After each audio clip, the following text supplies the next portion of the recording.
அறிவாளியாகவே முட்டாள் எனக்கு தெரியல. இவங்களுக்கு நம்ம பொழுதுக்கு நம்ம ஆள் கிடையாது. சும்மா எவ்வளோ போக சொன்னேன். ஆமாம்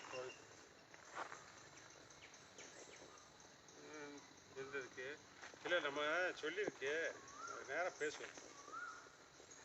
இந்த இப்போ நான் இந்த ஒரு விசேஷத்தில் ஒரு கிணறு, பாதை மேலே free service, 2 acre 59 cent plus 1 30, மொத்தம் 400 மரம் பக்கமாக இருக்கும்.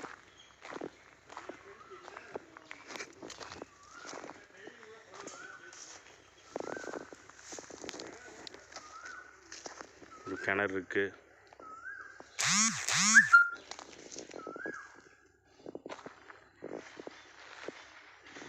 மரம் எல்லாமே நல்ல மரம்.